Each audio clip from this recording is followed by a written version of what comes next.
자, 오늘은 신재민이라는 한 인물에 대해서 잠시 이야기를 해보고자 이 영상을 만들어 봅니다.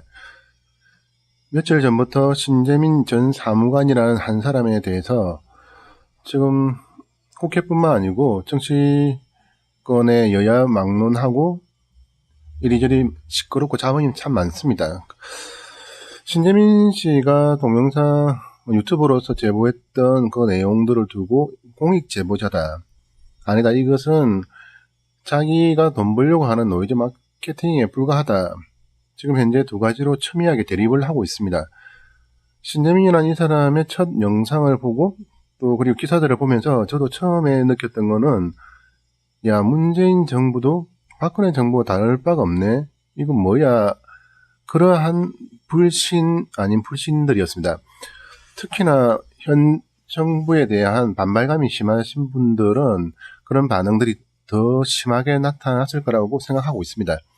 그런데 문제는 신재민 이 사람의 주장처럼 과연 정부의 행동이 불법적이고 정말 국가가 해서는 안 되는 일을 한 것인가라는 그런 문제에서 다시 한번 접근을 했을 때는 이게 좀 이상하다라는 생각이 들었습니다.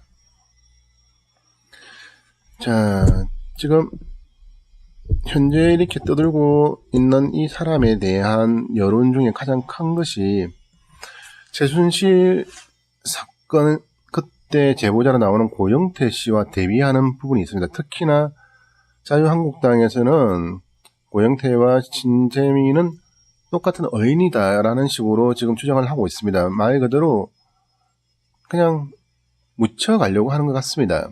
그리고 박근혜 정권이 잘못됐으면 지금 정권도 잘못됐다라는 말을 속마음으로 하고 싶은 것 같습니다. 그런데 가장 중요한 것은 고영태라는 사람이 주장했던 최순실과 박근혜 정권 내의 문제는 말 그대로 불법적인 부분들에 대한 그런 고발이었습니다. 그래서 고영태 씨는 어인의 취급을 받았습니다. 그런데 문제는 신재민이라는 이 사람이 주장하는 게 과연 불법에 대한 이야기인가 아니면 합법적으로 할 수 있는 일을 한 것인데 자기 생각에는 잘못된 것 같다라는 자기 개인 의견의 피력인가 그 부분을 지금 따져야 되는데 문제가 시끄럽게 된 게 어제 신재민 씨가 자살을 암시하는 듯한 글을 남기고 한 4시간 정도 사라졌다가 경찰이 발견을 하고 지금 병원에 입원을 하고 그런 일련의 사건 속에 신재민 씨 주장의 정당성을 따지자라는 그런 분위기보다는 신재민이라는 사람을 옹호하느냐 아니면 배척하느냐 그런 감정 싸움으로 지금 번지고 있습니다. 자, 이거는 정말 잘못된 것인데 신재민 씨가 주장하는 것에 대해서 지금 기획재정부에서 지금 만들어 놓은 자료가 있습니다. 기획재정부 사이트에 들어가면 2017년 11월 14일 바이백 취소 관련해서 이렇게 자료들을 올려놓았습니다.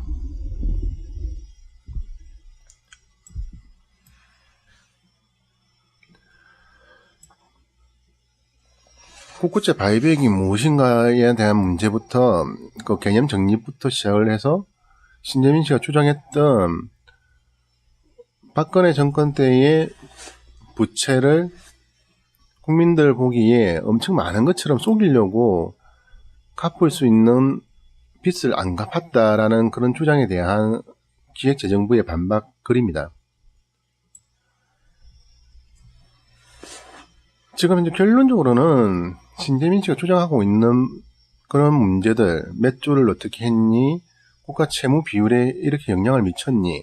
그리고 KTNG 사장 교체에 청와대가 개입을 했니? 안 했니? 그 모든 부분들에 대해서 합법성 여부를 따져보면 신재민 씨의 주장은 일단 다 틀렸습니다. 신재민 씨 자기가 볼 때는 이거는 청와대가 개입을 해서도 안 되는 문제고 정부가 나서도 안 되는 문제이고 이 부분은 이렇게 하는 것이 옳다라는 자기 생각은 있는데 위에 상관들이 하는 행동을 보니 자기들끼리 뭐 주구장창 손발 맞춰서 뭐 어떻게 다 하는 것 같다라는 그런 반발심이 가장 큰 문제였습니다. 자, 신재민 이 사람에 대한 평가가 앞으로 또 어떻게 바뀔지는 모르겠지만 현재 가장 큰 문제가 신재민 씨가 주장하고 있는 그런 부분들에 대해서 정부 여당도 제대로 대처를 못하고 있는 그런 모습이 있고, 야권에서도 신재민이라는 사람의 주장이 어떻다는 것을 따지기보다는 그냥 이번 기회에 또 정부 한번 자꾸 흔들어 보자, 이번 기회에 자기들 입지 한번 세워보자, 그 정도밖에는 보이지를 않습니다. 신재민 씨의 말에 그 주장의 정당성은 어디에도 없습니다. 그것을 뻔히 알고 있고 이미 며칠의 시간이 지나면서 그 분야의 전문가들이 나서서 또 거기에 대한 반박을 하고 있음에도 불구하고 지금까지 이 부분이 정리가 안 되고 있는 것은 자살이라는 인간의 극단적인 행위에 대한 동정 여론 때문인 것 같습니다.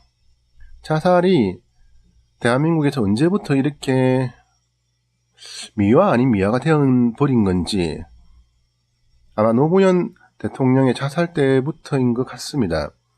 얼마나 억울했으면, 얼마나 이랬으면. 그리고 작년 노회찬 의원의 또 자살까지. 그래서 사람들은 자살이라고 하면 억울해서 그럴 것이다 라는 이런 착각을 먼저 하는 것 같습니다. 자살은 비겁한 행동이고 자살은 나약한 사람의 도망일 뿐입니다.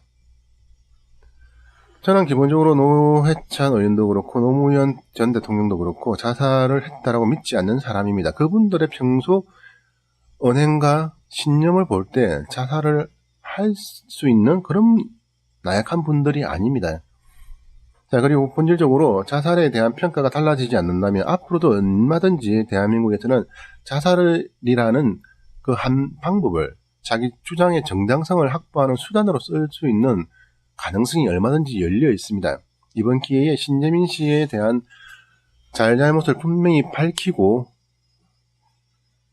좋게 생각하면 이 사람은 정말 순수하고 멍청해서 자기 주장을 이렇게 하는 것일 수도 있겠지만 그것은 그 사람 개인의 자유로운 행동이고 그 자유에 대한 책임은 분명히 따라야 합니다. 자유와 책임이 함께 하지 못한다면 대한민국의 앞날은 답이 없습니다. 법치국가가 법을 세우지 못한 또 하나의 사례가 만들어지는 것이고, 그로 인해서 향후 2019년에 올 한 해의 대한민국은 암울하게 될 뿐입니다. 그래서 저는 신재민 이 사람에 대한 확실한 결과가 있어야 되고 조사가 있어야 되고 평가는 그 다음이라고 생각합니다. 거기에 맞춰서 사람들의 생각도 이 사람이 옳다 그러다라는 문제가 아니고 이 사람이 주장한 것이 과연 정말 합당한 것인가, 틀렸으면 무엇이 틀렸는가, 옳다 하면 이 사람에 대한 평가를 어떻게 해야 하는가, 그 부분이 확실하게 서야 한다라고 생각합니다. 그런 마음으로 이 영상을 만들어 봅니다.